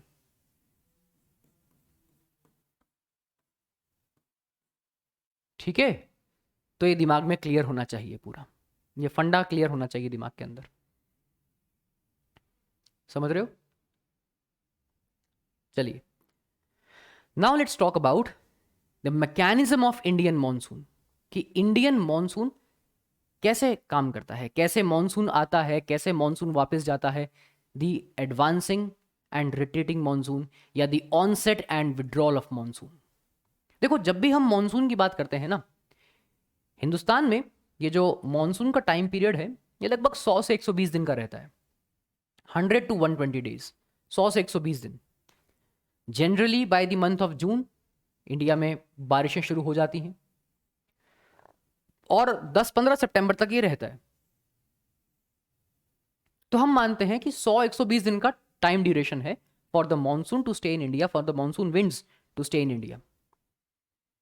ठीक है, अब जब मॉनसून आता है एक टर्म यूज होता है बर्स्ट ऑफ मॉनसून, बर्स्ट, और एग्जाम में यहां से क्वेश्चन पूछ लेता है कि what do you mean by burst of monsoon. Burst का मतलब है, देखो मॉनसून आ गया वो हमें कैसे पता लगता है, बारिश की जो इंटेंसिटी है और जो फ्रीक्वेंसी है वो बढ़ जाती है। अब बारिश ज्यादा होने लगी है और जल्दी जल्दी होने लगी है, यही तो होगा ना मॉनसून में। जब हमने कहा कि मॉनसून आ गया है तो बारिशें ज्यादा होंगी, जल्दी जल्दी होंगी, तो बारिश की जो क्वांटिटी है और जो उसकी फ्रीक्वेंसी है वो बढ़ जाएगी, ठीक है ना। The rainfall from normal it starts increasing, है ना। अब ज्यादा बारिश हो रही है, लगातार कई दिनों तक बारिश हो रही है, तो इसे हम कहते हैं बर्स्ट ऑफ मॉनसून, बर्स्ट, ठीक है। तो जब हम मॉनसून की बात करते हैं, उसके मैकेनिज्म की बात करते हैं, वो समझिएगा। पहले तो हमने समझा कि मॉनसून का मैकेनिज्म, जो फैक्टर्स हैं वो क्या हैं, ऐसे कौन से फैक्टर्स हैं जो इस मॉनसून को, ये रेन बियरिंग विंड्स को अपनी तरफ खींच रहे हैं, हिंदुस्तान की तरफ खींच रहे हैं, ठीक है। अब मैकेनिज्म समझिएगा कि मॉनसून इंडिया में किस तरह से आ रहा है और कैसे वापस जा रहा है।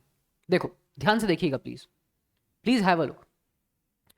जब मॉनसून एंटर करता है ना हिंदुस्तान में, तो वो कुछ इस तरह से करता है। Monsoon enters India from the southern tip, यहां से हम मोटा मोटा कह सकते हैं केरल से, from the Kerala side monsoon India में एंटर करता है। हम यही कहते हैं ना, इंडिया में साउथ वेस्ट मॉनसून आता है। अक्सर कहा जाता है कि इंडिया में कैसा मॉनसून है, साउथ वेस्ट मॉनसून, क्योंकि ये साउथ वेस्ट से ही इंडिया में एंटर करता है। लगभग हम कह सकते हैं केरल से, मालाबार कोस्ट से ये एंटर करता है। जब ये इंडिया में एंटर करता है by the first week of June, by the first week of June it enters India, it reaches the Malabar coast, ठीक है। यहां आने के बाद ये दो पार्ट्स में टूट जाता है। The winds divide into two branches, पहली है अरेबियन सी ब्रांच और दूसरी है बे ऑफ बंगाल ब्रांच। देखो ध्यान से, दो ब्रांचेस, पहली ब्रांच तो कुछ इस तरह से रहती है, पहली ब्रांच तो कुछ इस तरह से जाएगी और दूसरी ब्रांच इस तरह से जाएगी, ठीक है। ये दो ब्रांचेस हैं। The first one is Arabian sea branch, towards Arabian sea जो है, जो वेस्ट की तरफ है, और एक ब्रांच टुवर्ड्स ईस्ट जाएगी, इसे हम कहते हैं बे ऑफ बंगाल ब्रांच। जो अरेबियन सी ब्रांच है ये यहां से होते हुए टुवर्ड्स मुंबई जाती है, ठीक है ना। So by the second week of June it reaches Mumbai, it reaches Mumbai, कौन सा, अरेबियन सी ब्रांच। लेकिन जो दूसरा है बे ऑफ बंगाल ब्रांच, ये जाएगी towards north east, towards Assam, है ना। So by the beginning of June, by the first week of June it reaches Assam. कौन सा branch, bay of Bengal branch. तो दिमाग में क्लियर रहना चाहिए कि मॉनसून इंडिया में एंटर करता है, फिर दो पार्ट्स में टूट जा रहा है। एक जा रहा है टुवर्ड्स अरेबियन सी वाला कोस्टल एरिया, टुवर्ड्स मुंबई जा रहा है, एक जा रहा है असम की तरफ, ठीक है ना। ये दिमाग में फंडा क्लियर होना चाहिए, कौन सा ब्रांच कहां जा रहा है, ठीक है। अब ये ब्रांच देखो आगे कैसे बढ़ेगा, देखो दिख रहा है, दो ब्रांचेस, एक ऐसे जा रहा है और दूसरा ऐसे जा रहा है, देखो क्लियर है, दो ब्रांचेस। ऊपर में आप देखोगे कि यहां पर हिमालयाज हैं, इस तरह से ये हिमालयाज हैं, देख पा रहे हो, नहीं देख पा रहे हो तो दोबारा देखिएगा, let me change the colour. कुछ इस तरह से हिमालयाज हैं, ऐसे, है ना। ये हिमालयाज जो हैं they act like a barrier for these monsoon winds. ये जो रेन बियरिंग विंड्स हैं इनके लिए हिमालयाज एक बैरियर का काम कर रहा है। तो ये जो विंड्स ऐसे असम की तरफ जा रही थी, हिमालय से डिफ्लेक्ट होते हुए ये ऐसे वेस्ट की तरफ घूम जाएंगी, गंगा प्लेन्स की तरफ ऐसे घूम जाएंगी, ठीक है। देखो तो ये जो हिमालयाज हैं they act like a barrier, जिसकी वजह से these winds they get deflected towards the west, west की तरफ, है ना, ओवर दीज गंगा प्लेन्स ये ऐसे घूम जाएंगी, देख रहे हो। इसके बाद ये पहुंचेंगी उत्तर प्रदेश से होते हुए यहां दिल्ली की तरफ। यहां पर जनरली दिल्ली में बारिश हो जाती है ना, by the end of June. अब ये बात ध्यान रखिएगा, by the end of June Delhi में बारिश हो जाती है, but that's because of bay of Bengal branch. ये जो बे ऑफ बंगाल ब्रांच है ये पहुंचती है यहां से इस तरह से दिल्ली, ये डिफ्लेक्ट हो गई और ये इस तरह से दिल्ली की तरफ निकलती है, और ये यहां से ऊपर जा रही है ऐसे होते हुए। ये दोनों ब्रांचेस ऊपर आके मर्ज हो जाती हैं in the north western part of Ganga plains. ये वाला जो पार्ट है ना, north western part of Ganga plains, इसमें ये दोनों branches, Arabian sea branch as well as bay of Bengal branch, ये दोनों ब्रांचेस मर्ज हो जाती हैं। ठीक है। और उसके बाद बाय मिड जुलाई ये मॉनसून पहुंचता है हिमाचल प्रदेश, है ना, and the rest parts of the country. ये अराइवल ऑफ मॉनसून है, किस तरह से इंडिया में मॉनसून चल रहा है, विंड्स चल रही हैं, ये मॉनसून विंड्स। तो ये साउथ वेस्ट मॉनसून है, साउथ वेस्ट। यहां से मॉनसून आया, उसके बाद दो पार्ट्स में डिवाइड हो गया। एक ब्रांच है अरेबियन सी ब्रांच जो टूवर्ड्स मुंबई जा रही है, दूसरा ब्रांच है bay of Bengal branch towards Assam. अब यहां पर हिमालयाज आ गए, हिमालयाज की वजह से ये डिफ्लेक्ट हो रही है टूवर्ड्स वेस्ट, ऐसे जा रही है ये, और ये ब्रांच ऊपर उठ रही है। तो यहां पर ये दोनों ब्रांचेस मर्ज हो जाएंगी, ठीक है। दिल्ली में जो बारिश हो रही है ये बे ऑफ बंगाल ब्रांच की तरफ वजह से हो रही है। उसके बाद ये दोनों मर्ज होके टुवर्ड्स हिमाचल प्रदेश जाएंगी, ऊपर की तरफ जाएंगी। ये अराइवल ऑफ मॉनसून है, ठीक है, ये अराइवल ऑफ मॉनसून है। इसके बाद जब हम विड्रॉल की बात करते हैं, रिट्रीटिंग की बात करते हैं, जैसे ही रिवर्सल ऑफ विंड होगा, भाई मौसम में परिवर्तन आएगा। अब गर्मियां खत्म हो रही हैं, by the end of August, by the first week and second week of September गर्मियां खत्म हो रही हैं, है ना। The apparent position of sun and earth बदल रहा है, टेम्परेचर गिरेगा। तो पहले विंड्स जा रही थी फ्रॉम साउथ टू नॉर्थ, अब ये घूमेंगी, अब नॉर्थ से साउथ जाएंगी, ठीक है ना। तो बाय द अर्ली सितंबर या by the first and second week of September, by 15 September हम कह सकते हैं विड्रॉल ऑफ मॉनसून शुरू हो जाएगा। अब ये जो विंड्स पहले ऐसे जा रही थी ना बेटा, ऐसे, अब ये वापस जाएंगी, अब ये विंड्स वापस लौटेंगी ऐसे, है ना, ये विंड्स अब वापस लौटेंगी, ठीक है। सो बाय मिड अक्टूबर हम कह सकते हैं, by mid October almost from the northern half, ये जो नॉर्दर्न हाफ है ना, नर्मदा से ऊपर वाला पार्ट, यहां से मॉनसून वापस चला जाता है। By the mid October almost from the northern half monsoon retreats, monsoon withdraws. और इसके बाद हम कह सकते हैं कि by the first week of December to by the first week of January पूरा विड्रॉल हो जाता है मॉनसून का, है ना। Throughout the country monsoon is swept away, पूरा मॉनसून निकल जाता है पूरा, ठीक है ना। तो जो हवाएं पहले इस तरह से साउथ से नॉर्थ की तरफ बढ़ रही थी, हमने कहा था एडवांसिंग मॉनसून है, अराइवल ऑफ मॉनसून है। अब हम कहेंगे रिट्रीटिंग मॉनसून है, विड्रॉल ऑफ मॉनसून है। यही तो है मॉनसून। हमने यही कहा था जब हमने मॉनसून की डेफिनेशन कही थी by the starting of this chapter. हमने कहा था मॉनसून का मतलब है बेटा seasonal reversal in wind direction. देखो रिवर्सल हो गया ना, यही मॉनसून है। आसान है, मुश्किल नहीं है। और मैंने आपसे यह भी कहा था, मैंने आपको यह भी बताया था कि दो कंसेप्शंस पे पूरा चैप्टर है, पूरा मॉनसून है। Temperature and atmospheric pressure they are inversely proportional, और दूसरा wind always blows from high pressure region to low pressure region. ये दो कंसेप्ट अगर दिमाग में क्लियर हैं, कोई दिक्कत नहीं है, ठीक है ना। चलिए अब दो सीजन्स के बारे में हमें बात करनी है। Will talk about two seasons, एक तो विंटर्स और समर्स। एडवांसिंग मॉनसून और रिट्रीटिंग मॉनसून तो समझ में आ गया आपको। समर्स और विंटर्स की जरा बात कर लेते हैं। देखो विंटर्स जिसको हम कहते हैं कोल्ड वेदर सीजन, विंटर्स, अब ये बेसिकली क्या है। जब भी हम सर्दियों की बात करते हैं अक्सर दिमाग में दिसंबर जनवरी के महीने आते हैं, because they are the coldest months, especially northern India में। नॉर्दर्न इंडिया में सर्दियों का कॉन्सेप्ट है। दिसंबर का महीना, जनवरी का महीना, ये बहुत ठंडे महीने हैं, है ना। They are coldest months of the year. Temperature गिरने लगता है, कम होने लगता है जैसे जैसे आप नॉर्थ की तरफ जाएंगे। मैंने कहा ना, जितना ज्यादा आप समुद्र से दूर होंगे, far you are far away from the sea, आप एक्सट्रीम क्लाइमेटिक कंडीशंस को एक्सपीरियंस करेंगे। बहुत गर्मी, बहुत ठंड, तो बहुत ठंड रहती है। तो जैसे जैसे आप नॉर्थ की तरफ जाएंगे ठंड बढ़ती हुई मिलेगी आपको, है ना। दिन में फिर भी हल्की हल्की गर्मी होती है, days are warmer but nights are cooler. Winters के समय में वेदर कंडीशंस कैसी होती हैं, देखो clear nights, skies are clear, क्योंकि इस टाइम पे ज्यादा बारिश, बादल, ये सब नहीं होता है ना, बादलवाई नहीं होती है इस टाइम पर, बहुत कम।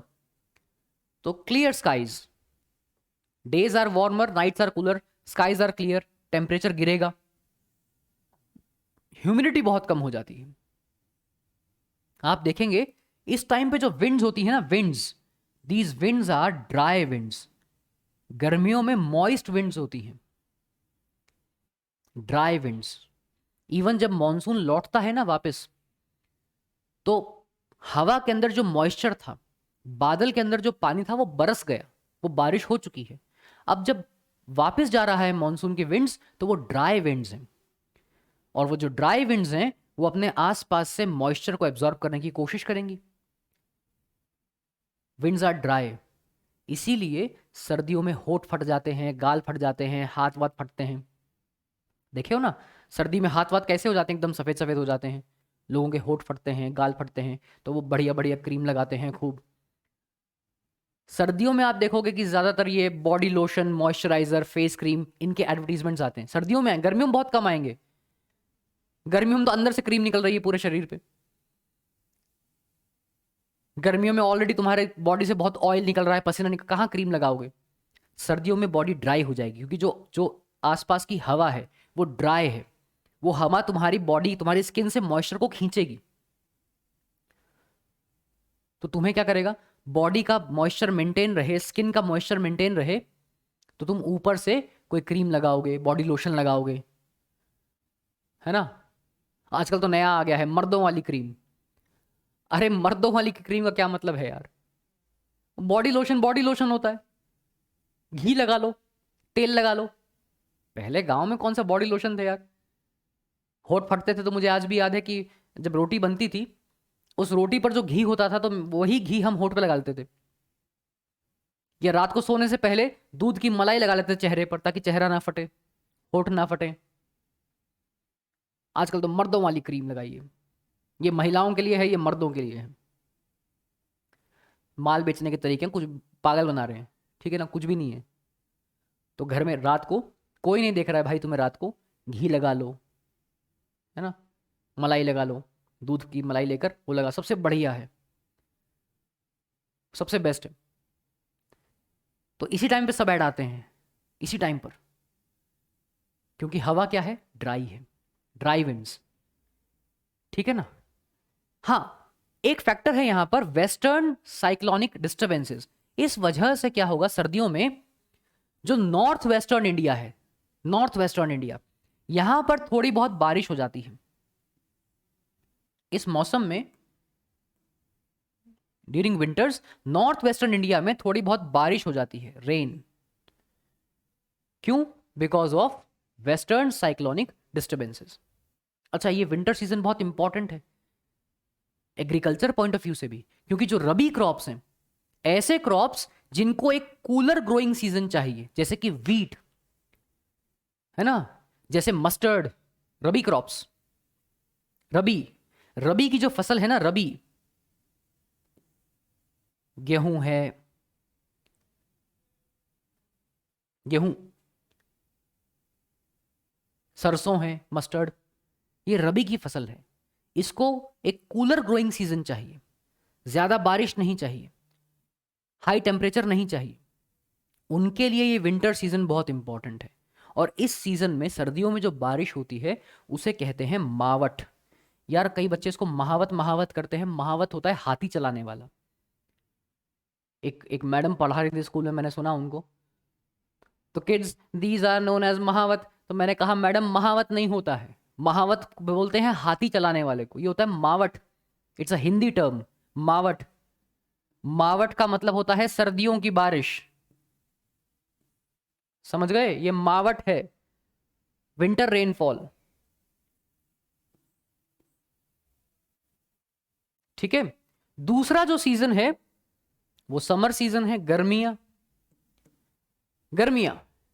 अब आप देखेंगे जैसे जैसे ये एपरेंट मूवमेंट होता है अर्थ और सन का म्यूचुअली, है ना, सीधी रेज आती है, गर्मी बढ़ जाती है, ठीक है। तो जो ग्लोबल हीट बेल्ट है ये टुवर्ड्स नॉर्थ मूव करती है, टुवर्ड्स नॉर्थ, है ना। नॉर्दर्न हेमिस्फीयर में गर्मियों का सीजन है ये मार्च, अप्रैल, मई, थोड़ा सा जून, ये बिल्कुल पीक गर्मी का समय है, पीक हॉट वेदर सीजन, ठीक है ना। इस टाइम टेम्परेचर बढ़ेगा, एयर प्रेशर, अभी हमने बात की थी ना, टेम्परेचर बढ़ेगा तो नॉर्दर्न इंडिया में एयर प्रेशर भी कम होगा, एयर प्रेशर कम होगा तो विंड्स कहाँ से कहाँ ब्लो करेंगे, साउथ से नॉर्थ, और विंड्स के साथ क्या आएगा, रेन बियरिंग क्लाउड्स। अब क्योंकि ये जो हवा है ये सदर्न हेमिस्फीयर से नॉर्दर्न हेमिस्फीयर की तरफ आ रही है, तो ये सदर्न ओशन, इंडियन ओशन के ऊपर से आ रही है, it's blowing over the Indian ocean, तो ये अपने साथ साथ मॉइस्चर लेके आएगी, ये विंड्स ड्राई नहीं होती हैं। अच्छा एक बात ध्यान रखना बेटा, ये समर सीजन का एक बहुत इंपॉर्टेंट फेनोमेना है, और ये एग्जाम में पूछ लेते हैं, एग्जामिनर को बड़ा मजा आता है कई बार तंग करने में, उसको कहते हैं लू। एग्जाम में पूछ लेते हैं कि ये लू क्या होता है, एक बच्चा लिख दिया टॉयलेट होता है, अरे ये इंग्लिश वाला लू नहीं है, ये हिंदी वाला लू है यार, वो इंग्लिश का लू होता है टॉयलेट। एक बच्चा लिख दिया कि loo means toilet where we excrete out, अरे नहीं बाबा, वो नहीं बोल रहा है, ये लू है गर्मी वाला लू, हिंदी वाला लू। माँ नहीं कहते कि बेटा बाहर मत खेलने जाओ गर्मी है लू लग जाएगा, ये वो लू है यार। लू hot hot hot dry winds, गर्मियों में जब हॉट वेदर सीजन है, जब मॉनसून नहीं आया है अभी तक, ये हॉट ड्राई विंड्स होती हैं, hot and dry winds, strong hot dry winds. कभी कभार कहते हैं कि लू लग गई है, जब लू लग जाती है ना तो आदमी बेहोश होकर गिर जाता है। क्यों?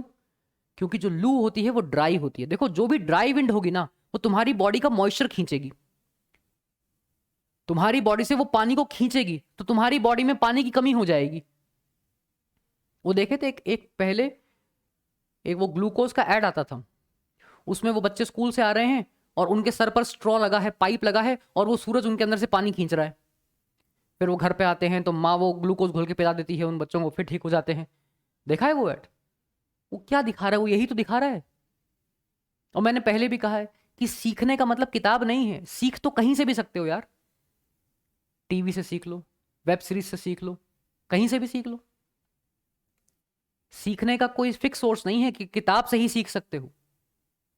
तुमसे लू पूछ लिया तो बता दो, hot and dry winds, strong hot and dry winds which absorb moisture. हाँ, ज्यादातर आपको ये नॉर्दर्न इंडिया में देखने के लिए मिलेगा, northern India, northern and north western India इस टाइम पर। ये ड्राई विंड्स होती हैं, बहुत गर्म, टेम्परेचर बहुत ज्यादा है इस हवा का और ड्राई है, तो तुम्हारी बॉडी का मॉइस्चर खींचेगी, तुम्हारी बॉडी में डिहाइड्रेशन हो जाएगा, पानी की कमी, तुम गिर पड़ोगे बेहोश होकर, पानी की कमी, सॉल्ट्स की कमी, गिर जाओगे वहीं पर, फैल जाओगे, और लू लग गया।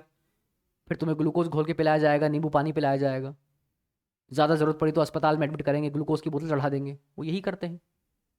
लू है ना, तो ये लू पता होना चाहिए। एक और बात पता होनी चाहिए, देखो एक और बात ये पता होना चाहिए, you should know about something called as pre monsoon showers, कि यार ये प्री मॉनसून शावर क्या है। शावर का मतलब बाथरूम वाला शावर नहीं है, हल्की हल्की बारिश को बोल रहा है शावर।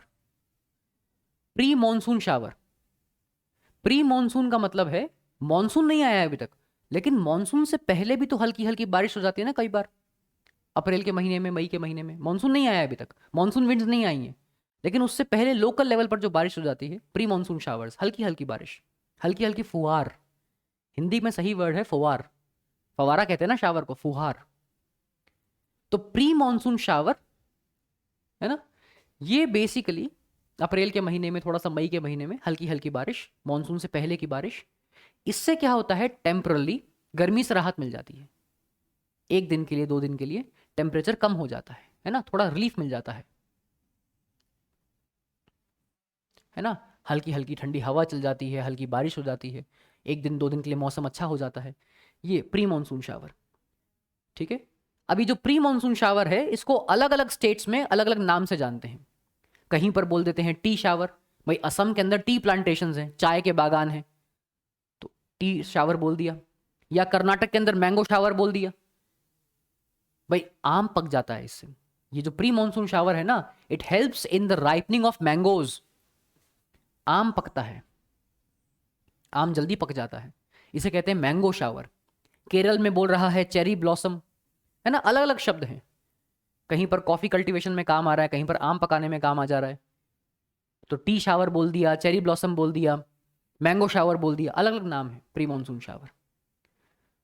लू आपने देख लिया क्या होता है, लू है ना, नॉर्थ इंडिया में, नॉर्थ वेस्टर्न इंडिया में लू, ये ध्यान रखिएगा। एक और वर्ड यहां पर है काल बैसाखी। अब ये काल बैसाखी किसी त्योहार का नाम नहीं है। एक बच्चा लिख दिया काल बैसाखी, बैसाखी का त्योहार है, काली माता की पूजा करते हैं। अरे नहीं है, एग्जामिनर फाड़ देगा कॉपी तुम्हारी कि तुम्हारी अभी आरती उतारते हैं। काल बैसाखी कोई त्योहार नहीं, it's not a festival, it has got nothing to do with any festival या एनी रिलीजन।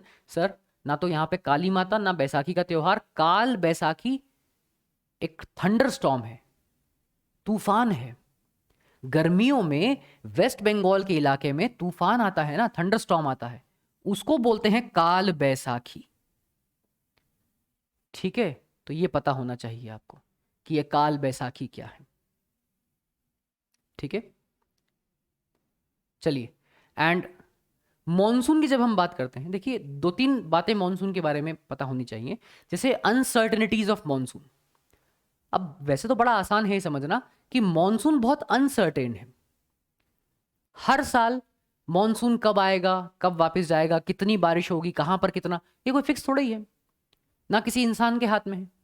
ये तो एक नेचुरल प्रोसेस है और हर बार ये वेरी करता है। कभी कभार ज्यादा डिस्टर्ब हो जाता है ना, कभी कभार because of phenomenas like El Nino disturbances बढ़ जाती हैं। तो मॉनसून जो है ये अपनी अनसर्टेनिटीज के लिए बहुत फेमस है। अनसर्टेनिटी, कुछ भी सर्टेन नहीं है इसके बारे में। ठीक है ना, ये जो ड्राई स्पेल हैं, वेट स्पेल हैं, बारिश होगी फिर ड्राई मौसम होगा फिर बारिश होगी, ये स्पेल्स कितने कितने ड्यूरेशन के रहेंगे, या बारिश की इंटेंसिटी क्या होगी, फ्रीक्वेंसी क्या होगी, ड्यूरेशन क्या होगा, ये कुछ भी फिक्स नहीं है। दीज ऑल वेरी, और जगह टू जगह भी डिपेंड करता है। मॉनसून के समय में मुझे आज भी याद है कि मैं आई लिव इन राजस्थान, तो कभी कभार टीवी खोलते हैं, बॉम्बे में इतनी बारिश हो रही है, बाढ़ आ गई है, रेलवे को बंद करना पड़ा, ट्रेन को रोकना पड़ा, इतना इतना घुटनों तक पानी, और हम देखते हैं कि हमारे यहाँ तो कुछ है ही नहीं यार, वो गर्मी धूप पड़ रहा है। कितना वेरिएशन है। जब मॉनसून आता है तो कुछ एरियाज में तो इतनी बारिश हो गई है कि बाढ़ आ गई है, फ्लाइट्स डिले हो गई हैं, ट्रेन रोकना पड़ गया, हैवी फ्लड्स, हैवी। और कुछ एरियाज में सूखा पड़ रहा है, ड्रॉट। वेरिएशन बहुत ज्यादा है। दूसरा, जब आप मॉनसून के अराइवल की बात करते हैं या उसके विड्रॉल की बात करते हैं, यह भी कोई फिक्स शेड्यूल नहीं है, बहुत इर्रेगुलर है। और मुझे लगता है हम लोगों को तो फिर भी कुछ खास फर्क नहीं पड़ता। जिन लोगों का रोजगार बारिश पर निर्भर है, आप किसानों की बात कीजिए, मछुआरों की बात कीजिए, उनको बहुत फर्क पड़ता है। दे ईगरली वेट फॉर मॉनसून। जैसे किसान है वो मॉनसून का वेट करेगा, या जो मछुआरे हैं, फिशरमैन हैं, उनको लगेगा कि यार बारिश कब होने वाली है, उससे पहले हम मछली पकड़ लें, क्योंकि बारिश के टाइम पर हम नहीं जा पाएंगे समुद्र में, तूफान आ जाता है, फंस जाएंगे, डूब जाएंगे। तो जिन लोगों का रोजगार, उनका लाइवलीहुड, उनका सर्वाइवल डिपेंड कर रहा है मॉनसून के अराइवल या डिपार्चर पे या उसके रिट्रीटिंग पे, उनके लिए इस तरह की अनसर्टेनिटीज बहुत दिक्कत पैदा कर जाती हैं। और मैं कहता हूं इन्हीं लोगों के लिए सबसे इंपॉर्टेंट है वेदर फॉरकास्ट। मैंने अगर अपने मोबाइल में खोला कि अच्छा कल बारिश होगी, अब कल बारिश होगी या नहीं होगी मुझे कोई फर्क नहीं पड़ेगा, इंडिविजुअल लेवल पे तो कम से कम। ज्यादा से ज्यादा मैं यही सोचूंगा कि यार कल बारिश दिखा रहा है, ऑफिस कैसे आएंगे, अच्छा ऑटो से आना पड़ेगा, अच्छा रेनकोट पहनना पड़ेगा, इतना ही तो सोचूंगा। लेकिन जिसका रोजगार इस पर निर्भर करता है, उसका सोर्स ऑफ सर्वाइवल इस पर निर्भर करता है, उसके लिए बहुत इंपॉर्टेंट है to have a very efficient kind of accurate weather forecast. And that's where we land to distribution of rainfall. ये भी बहुत अनइवन है। हिंदुस्तान की जब हम बात करते हैं, अगर आप वेस्टर्न कोस्ट पे जाएंगे या आप नॉर्थ ईस्टर्न स्टेट्स में जाएंगे हिंदुस्तान की, है ना, यहां पर आपको बारिश बहुत ज्यादा मिलेगी। चेरापूंजी, मौसिनराम, ये एरिया में देखो आप, मेघालय, कितनी बारिश है यार, even more than 400 centimetres of annual rainfall, इससे भी ज्यादा बारिश, 400 centimetre, 400 centimetres of annual rainfall, बहुत जबरदस्त बारिश है। But on the other hand western Rajasthan, Jodhpur, Jaisalmer, Barmer, Bikaner, जिसको आप थार डेजर्ट कहते हो, थार मरुस्थल, या फिर एरियाज ऑफ लद्दाख, या फिर थोड़ा सा गुजरात, हरियाणा, है ना, पंजाब, ये एरियाज बहुत कम बारिश है, less than 50-60 centimetres of annual rainfall, बहुत कम है। या फिर interior parts of western Ghats, जिसको सह्याद्री कह रहे हैं ना, ईस्ट ऑफ सह्याद्री, ये एरियाज में बारिश नहीं है, बहुत कम बारिश है। Interior parts of Deccan plateau बहुत कम बारिश है, वेरी लो रेनफॉल। कुछ एरियाज में जो प्रेसिपिटेशन है वो रेनफॉल की फॉर्म में ना होकर स्नोफॉल की फॉर्म में होता है। अपर हिमालयाज है ना, हिमाचल प्रदेश में अगर आप अपर हिल्स में जाएंगे या टुवर्ड्स कश्मीर, यहां पर आपको स्नोफॉल मिलेगा। तो it is very much variable. और हर जगह पर हर साल कितनी बारिश होगी ये भी बहुत वेरिएबल है। इस साल हो सकता है आपके एरिया में बहुत अच्छी बारिश हुई हो, उससे पिछले साल बहुत कम बारिश थी, ये भी बहुत ज्यादा वेरिएबल है। तो एनुअल रेनफॉल कितनी होगी एरिया टू एरिया भी वेरी करता है और ईयर टू ईयर भी बहुत वेरी करता है। तो distribution of rainfall is very uneven, very uneven distribution of rainfall, ये ध्यान रखिएगा। इट्स वेरी मच अनइवन, ठीक है ना। ऐसा हम लोग क्यों कह रहे हैं, क्योंकि it varies, it is very much variable. कैसे? It varies from region to region, from one region to another reason,